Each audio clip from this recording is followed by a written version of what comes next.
Bom dia a todos. E apenas para assentar as ideias, né, eu gostaria de ver o que nós estamos tratando nessa série de entrevistas, que é, na realidade, o estresse.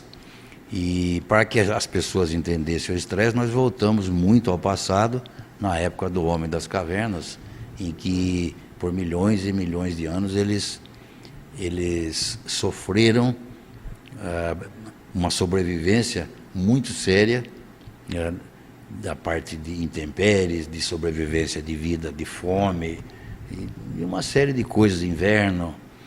E então eles passavam um estresse muito grande, e as reações químicas que os corpos deles iam apresentando, nessa repetição por milhões de anos, acabaram passando para os nossos genes. Então, essa repetição, e é uma lei física, que tudo que se repete acaba se eternizando. Então, nós temos, por milhões de anos, esta genética de sobrevivência no nosso corpo, e foi transferida para a nossa era espacial. Então, lembrando que nós temos genes pré-históricos e vivemos numa era espacial. Aí o que acontece? O Homem das Cavernas, ele se estressava, porém, esse mecanismo de estresse que é salutar, que é de sobrevivência, após ele resolver o seu problema, ele desarmava e as coisas resolviam, o seu corpo voltava ao estado normal e ele não sofria as consequências de um estresse crônico, porque ele desarmava esse mecanismo, como nós já falamos em entrevistas passadas. Apenas para lembrar que no nosso mundo moderno, nós não desmanchamos esse mecanismo de estresse, porque os nossos problemas, os nossos bichos estão no nosso cérebro hoje. Então a nossa luta não é de sobrevivência, porém é uma luta virtual com os nossos problemas do dia a dia que a era moderna nos trouxe.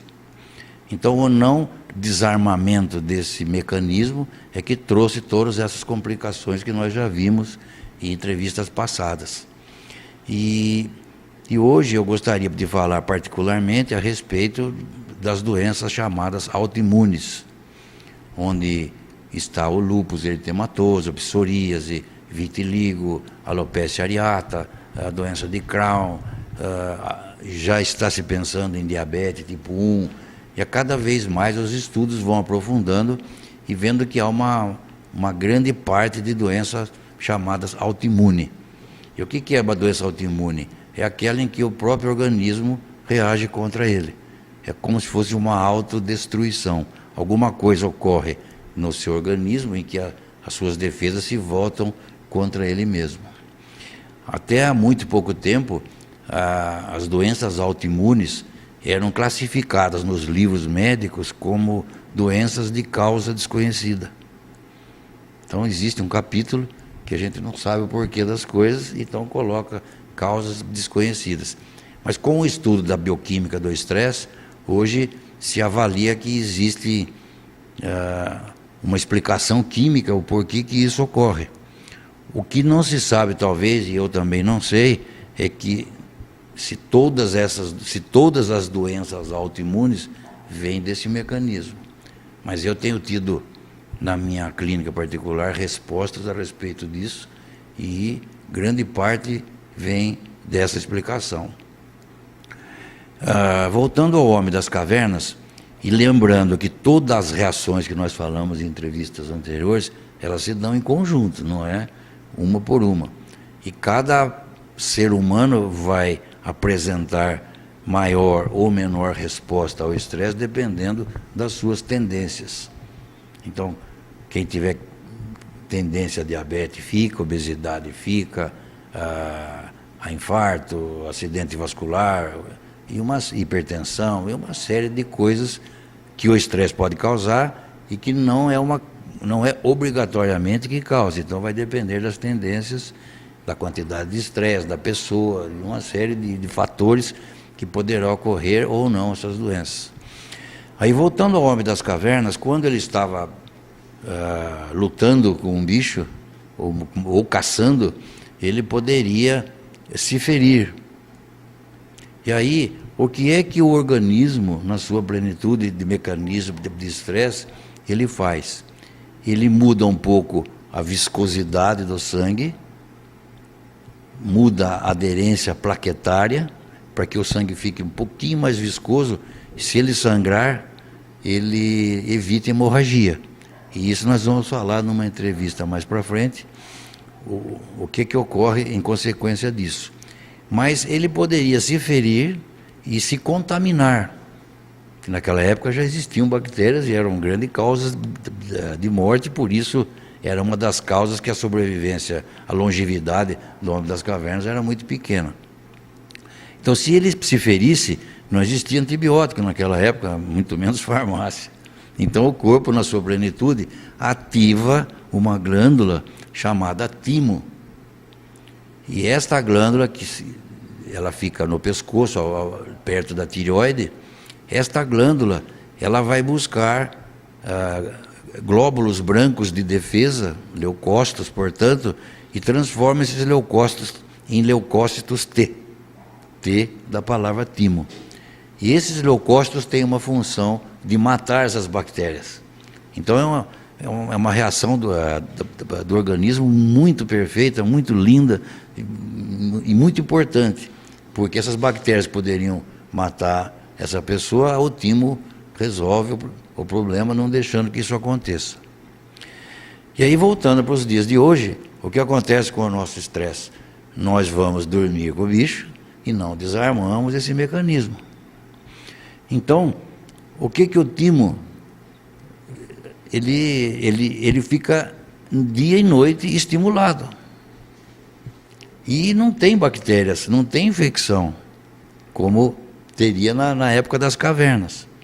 Então ele fica desorganizado na sua função e passa a destruir o próprio corpo, provocando as doenças autoimunes. Então, o senhor está explicando do ponto de vista químico, né, como que surgem essas doenças autoimunes. O senhor disse que ainda há algumas que são de causa desconhecida, mas destaca aquelas que têm relação direta, de acordo com os estudos que o senhor fez. Eu gostaria que o senhor repetisse quais são. Eu tenho casos particulares que eu estou pigmentando vitiligo, estou limpando algumas psoríases, e não estou enfronhado com outras doenças autoimunes porque não faz parte da minha especialidade. E geralmente são doenças um pouco mais sérias e que a pessoa vai procurar um especialista. Mas a orientação é para as pessoas que têm doença autoimune que pensem nisso. E pensando nisso, que procurem recurso baseado nisso. Aí o que acontece... existe um outro mecanismo de defesa que não deixa com que o estressado estimule o seu timo, que vá fazer uma destruição.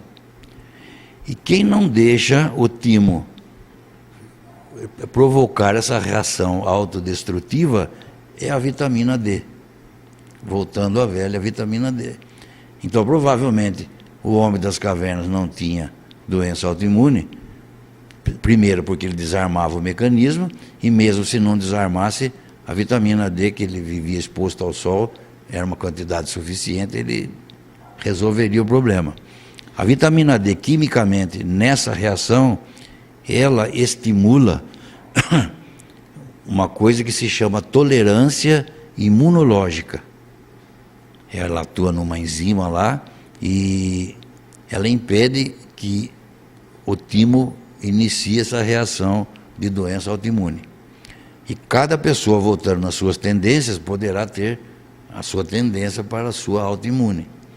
Não quer dizer que todo mundo vai ter tal doença autoimune. Volto a insistir nas tendências. É possível que pessoas tenham o seu timo estimulado, que tenha vitamina D baixa e não tenha doença autoimune, porque cada corpo reage de uma maneira. Mas o que se sabe quimicamente é que a vitamina D impede que o timo se agrida, quer dizer, agrida o nosso corpo. Ele faz o que se chama uma tolerância imunológica. Então, quem tem doença autoimune, pense nisso e vá dosar a sua vitamina D. Falamos de doenças autoimunes neste programa específico, com a relação do estresse e as consequências que ele pode trazer para o ser humano. E eu peço ao doutor Nanal que já nos oriente no próximo programa, ainda nessa série sobre estresse, qual será o nosso próximo tema, doutor?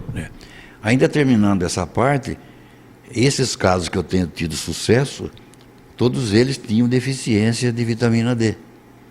Então eu estou corrigindo esses problemas, não usando o tratamento convencional, que são remédios que interferem na imunidade e pode trazer problemas para o ser humano, né? Estou apenas corrigindo a vitamina D e a consequência autoimune está desaparecendo. E para a próxima entrevista eu gostaria de falar, como falei, nesse aumento de viscosidade do sangue, que era uma defesa do homem das cavernas para que ele não tivesse hemorragia. Nós vamos ver que vai trazer sérias consequências no dia de hoje, no sentido de acidente vascular, de arteriosclerose, nós vamos falar de depósito de gordura no sangue, já existem provas químicas de pessoas com exames normais, magra, e que pode ter placa de gordura no seu sangue devido ao estresse. Poderá morrer, inclusive, às custas disso.